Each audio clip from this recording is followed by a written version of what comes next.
In years to come, perhaps even just months to come, we will look back on the great toilet paper stampede of 2020 and we will wonder, what the heck were we thinking?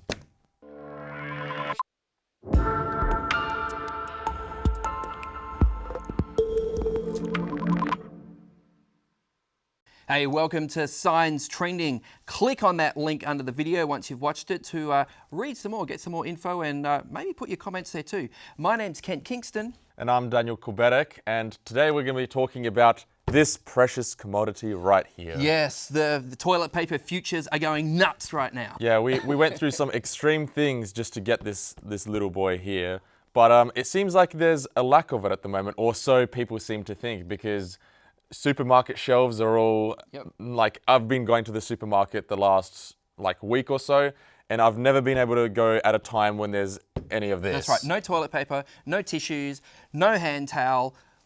Oh yeah, there's other things that's also not available on the shelves, including non-perishables like pasta. Pasta's also going, and flour. Right. Flour's also in short also supply. hand sanitizer. Yeah. Short, the supermarkets are limiting it. In Hong Kong, there was actually an armed robbery of a truck carrying toilet paper. Would you believe so? Yeah. It's not even just an Australian thing, it's an international phenomenon as well. In Sydney, there was reports that a woman pulled out a knife in the toilet paper aisle in Westfield, Parramatta.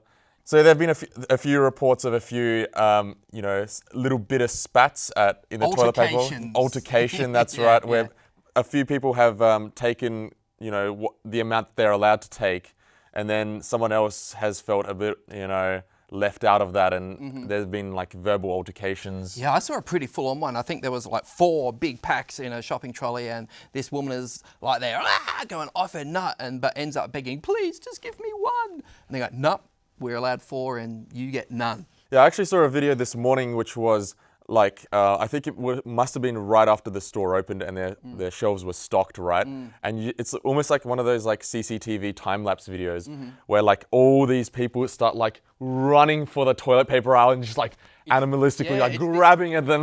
This cavalcade that just goes on and on and on. Crazy stuff. It's almost like Boxing Day sales. You know how in Boxing Day sales you see all the people running in to get... So, I mean, what is going on psychologically? Because there's actually no issue with supply really. So, but what is going on in people's heads, do you think? I think my opinion is this, that potentially there were a minor group of people who have legitimate fears about coronavirus and have decided that they need to buy supplies that may or may not be short-stocked. The media then picked up on it, and social media picked up on it and started reporting on it.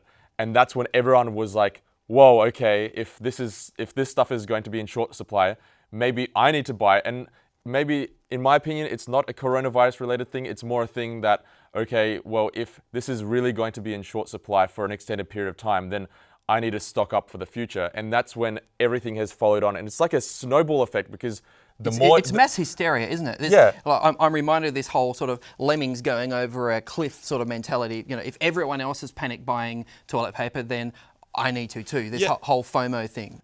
And for me, even in our household, where I have pretty much personally no fear about coronavirus being a serious issue in our household, I am now starting to think, going to the shops and not seeing toilet paper on the shelves, well, what if we don't see toilet paper in the next few weeks? Maybe we should start trying to find if we need to stock up. And that's the sort of, I think, mentality that's driving a lot of this. Well, what makes me really sad about this, though, is that there are people out there who do not have the budget to buy, multiple giant packs of toilet paper, even if it was there.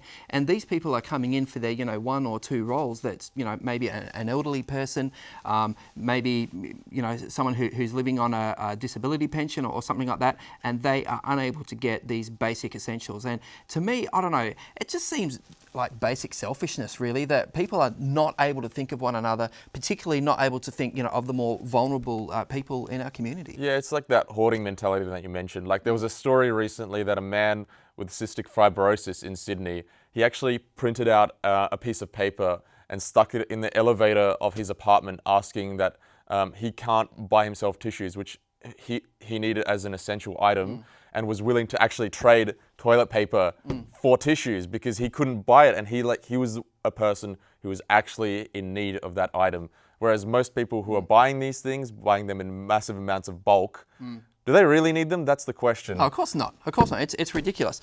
I mean, I think we saw, through the bushfires, through some of the disasters that we've been through lately, that it can bring out the best in people, but it can also bring out the worst in people. I have a theory that, when we're under stress as human beings, there's a temptation to revert back to a less mature way of functioning, and we sometimes see our some of the worst aspects of our personality, come out. I mean, I saw some of this, in my own family, through the whole bushfire crisis. There was panic there. There was concern, and there was some irrationality. And it's, I don't know. The Bible actually says stuff about this. This is words thousands of years old. If you're ever wanting a little bit of a perspective, inducing read, check out the book of Ecclesiastes, because it says things along the lines of, there is no one on earth who is righteous, no one who does what is right. And, there's that basic reality that, fundamentally we are, selfish people. There is that selfishness deep in all of us, and we need to, keep track of it. We need to be aware of it. Yeah, that's right. When we think about Jesus, who he was as a person, was the kind of person that had empathy for people and, would go and spend time with the homeless. He would spend time with the needy. I think that this is one small way that we can think out or reach out to other people. And in amongst all this crazy panic that there's been around toilet paper, there have actually been some cool stories, like people who've been buying toilet paper rolls for their neighbors, people who maybe having that fear of not being able to buy this in the future and sharing it around. So there was a video recently where this man literally bought a whole stack of toilet paper and was walking out on this main road and just handing it out, and everyone was yeah, just cheering for him. That's awesome. So it does bring out the worst in people, like we've seen, but it also does bring out the best in people. Yeah.